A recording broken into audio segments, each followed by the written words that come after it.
Assalamualaikum and welcome to our video. In this video, we will make a presentation on audit of revenue, sales and receipt cycle. Our group consists of 6 members, including myself, Muhammad Azim, Muhammad Amirul Fahmi, Muhammad Radi, Afiq Nasruddin, Najih Hushamil and Khairul Iman. Firstly, the introduction about audit of revenue and receipt cycle. This is the most cash intensive of the other cycles. These cycles deals with sales of goods and with service of collection of money. There are 4 common frauds in this cycle. Firstly, outright cash theft. This is the easiest and most common in this cycle.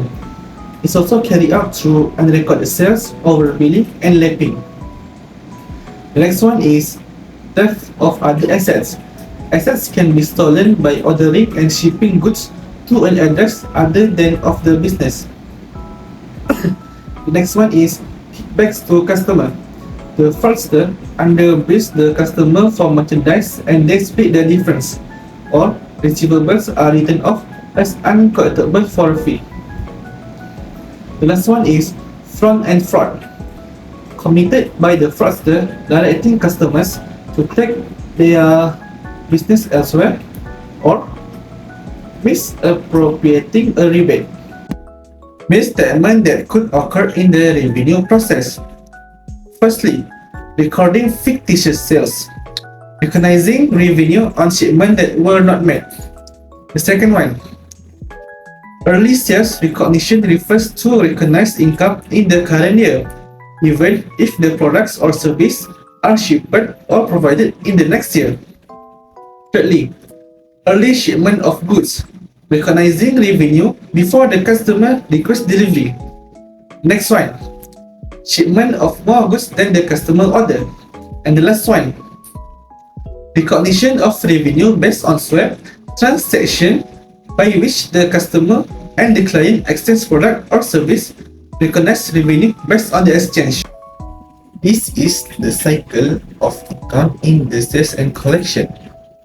Now we go to classes of transaction and the business of function. Firstly, sales. The function of sales is processing customer order, granting credits, shipping goods, billing customer, and recording sales. The next one is cash receipt. The function of cash receipt is to processing and recording cash receipt. The thirdly, sales return and allowance. The function is purchasing and recording sales return and allowance. The next one is write-off of uncollectible account. The function of transaction is write-off uncollectible account receivable. The last one is bad debt expense. The function of bad debt expense transaction is to providing the bad debts. Next, I will be talking about function and document related to the classes of transaction. For sales transaction, there is a total of 9 documents.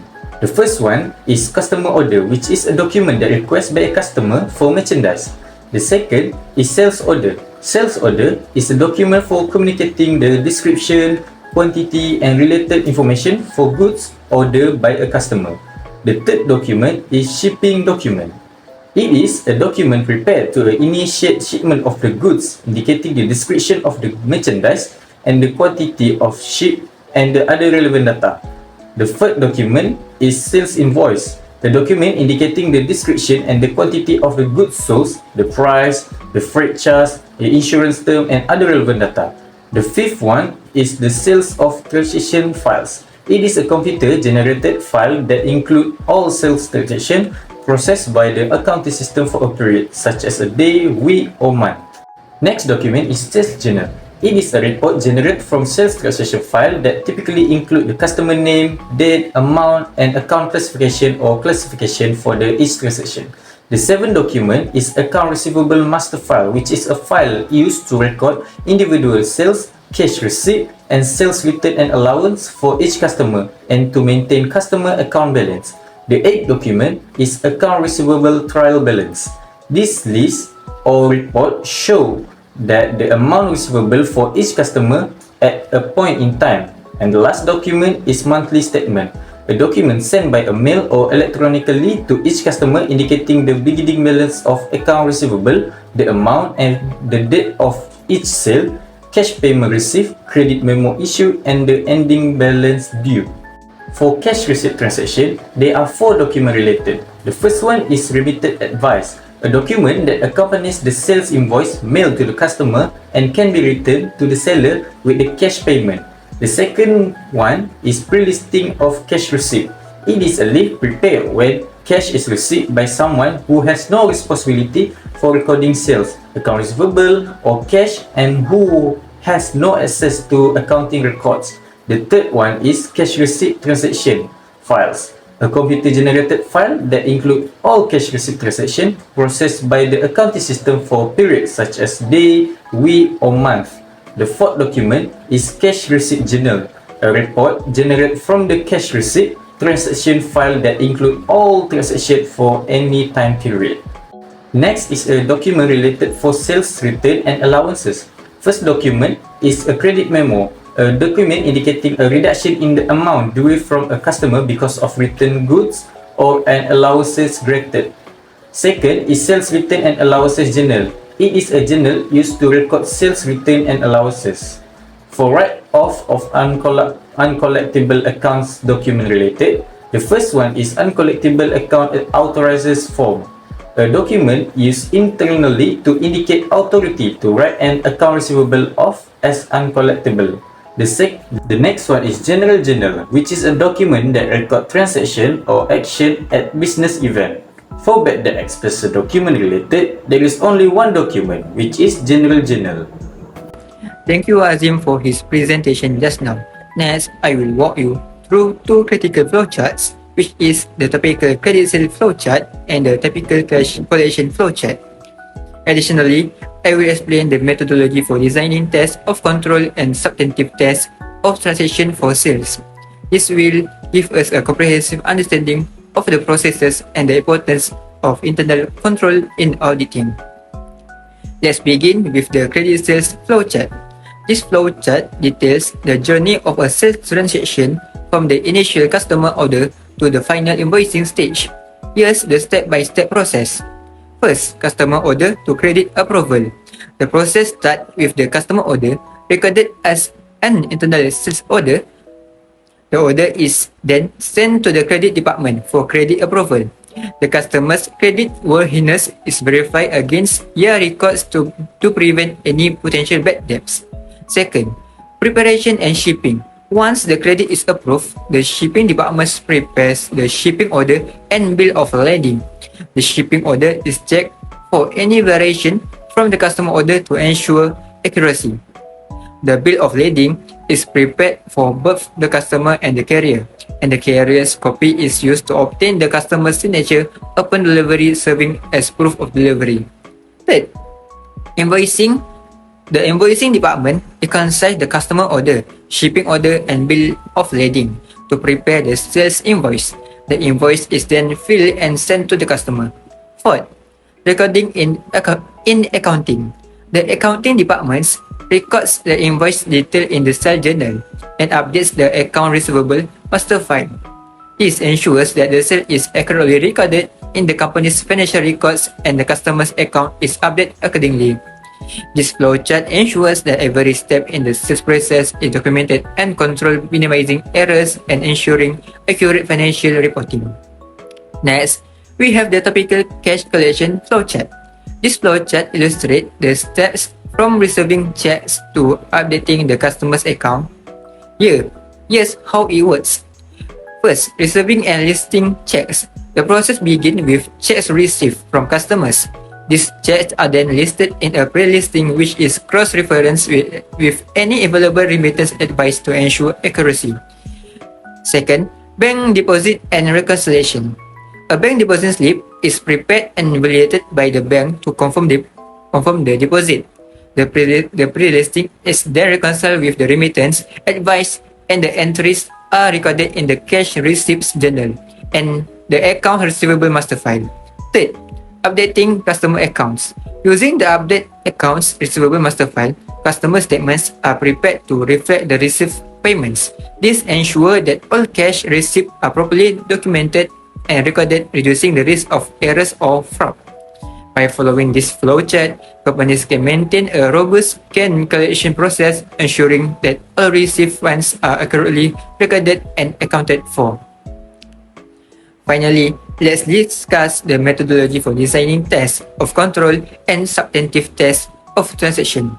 This methodology is essential for ensuring that our audit objectives are met and that internal controls are effective. Here are the steps. First, understand internal control sales. Begin by understanding the internal controls related to sales. This involves reviewing the flow charts and processes in place.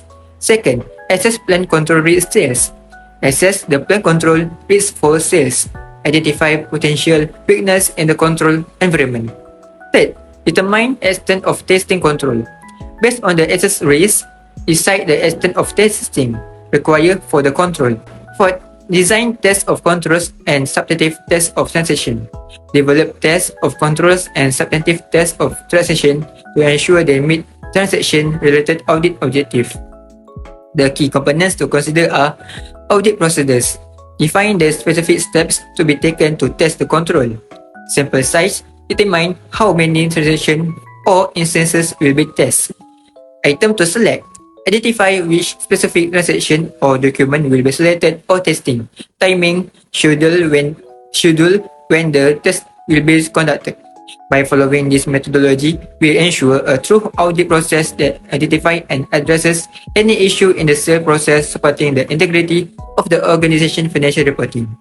In conclusion, understanding and implementing these flowcharts and methodologies are crucial for effective internal control by accurate auditing.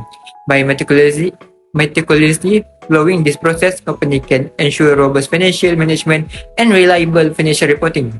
Thank you for your attention. Transaction-related audit objective, key existing control, test of controls, and substantive test of transaction for sales. Transaction related to audit objective number 1 is recorded sales are for shipment actually made to non-fictitious customer occurrence. Key existing control credits is approved automatically by computer by comparison to authorized credit limit. Sales are supported by authorized shipping documents and approved customer orders. Test of control. Examine customer order for evidence of customer approval. Examine sales invoice for supporting bill of lading and customer order. Substantive test of transaction.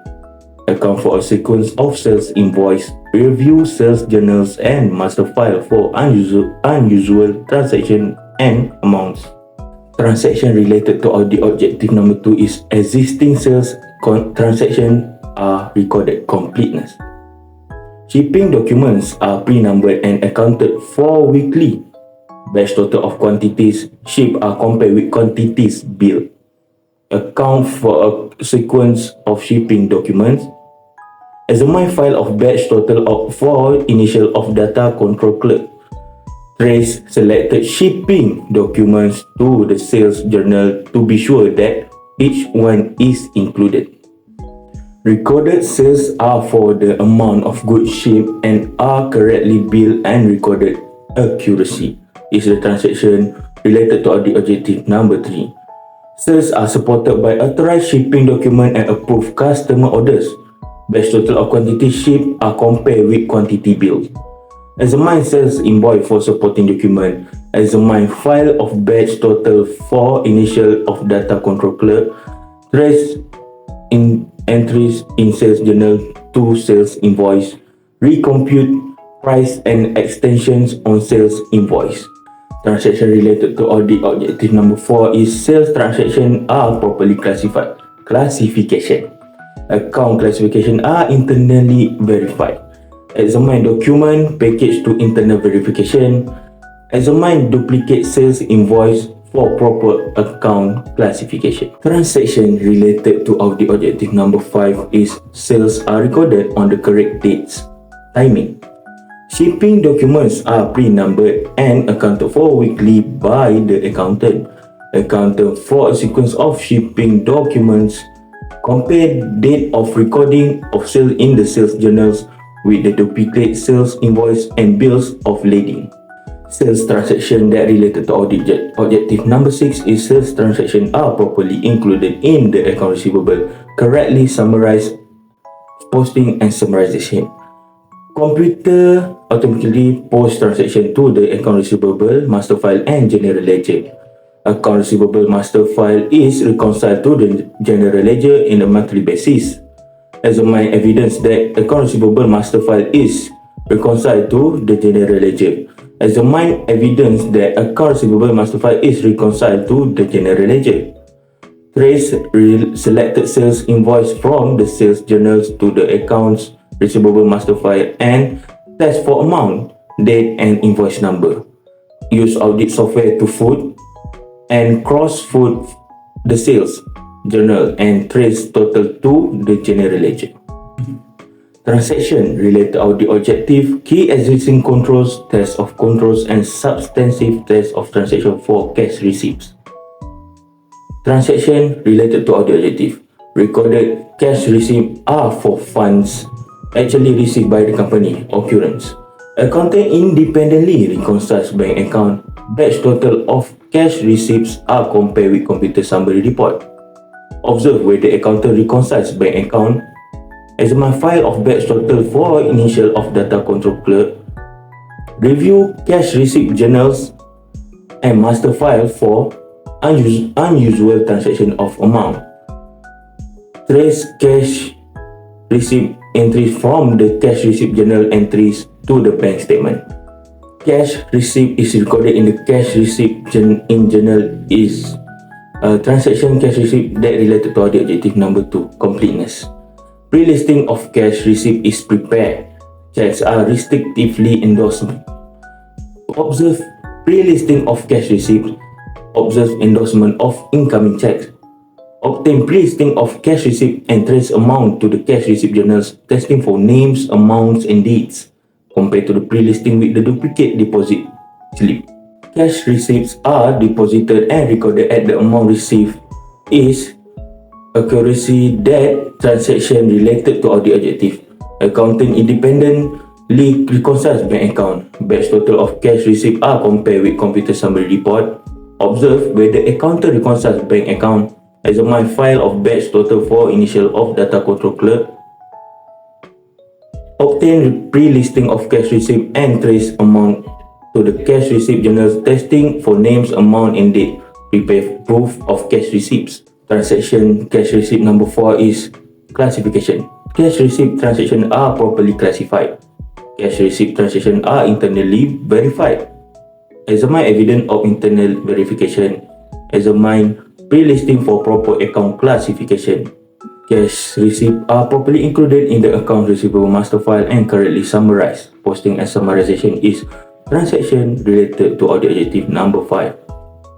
Statements are sent to customer each month. Computer automatically post transaction to the account receivable master file and general ledger.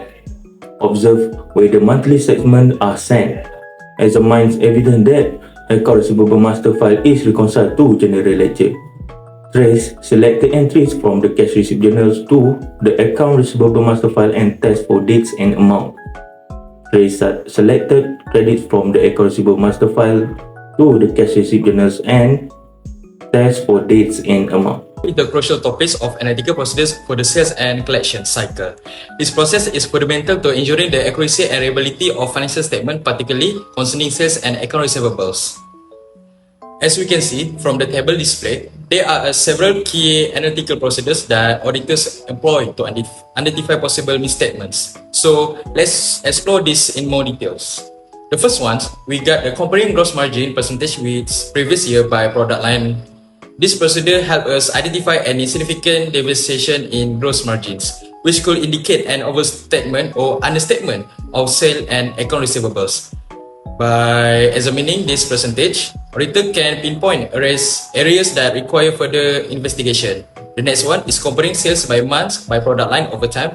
This method allows us to detect irregularities in sales trends. Any unexpected fluctuation could suggest potential overstatements or understatements of sale and accounts receivables. Similarly, the need for a closer look at the underlying transactions.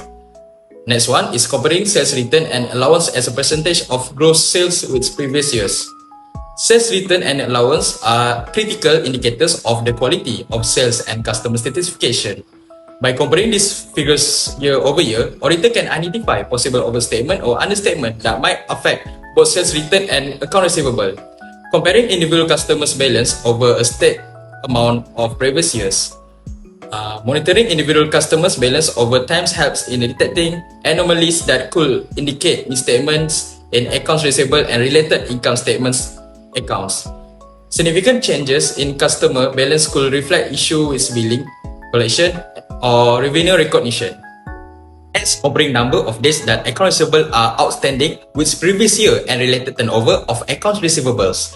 This procedure helps identify any changes in collection periods, which might suggest issue with credit policies or collection efforts. Significant deviation could indicate overstatements or understatements of the allowance for uncollectible accounts and bad debt expenses. Additionally, it may highlight the presence of fictitious account receivables.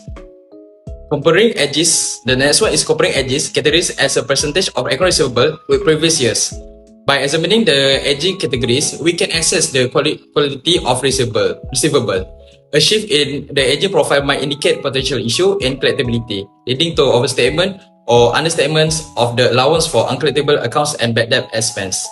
This analysis helps auditor determine if receivables are being appropriately managed.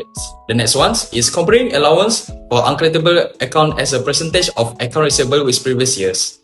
This comparison ensures that the allowance for uncollectible accounts is in line with historical trends. Deviation from the norm could signal overstatements or understatements.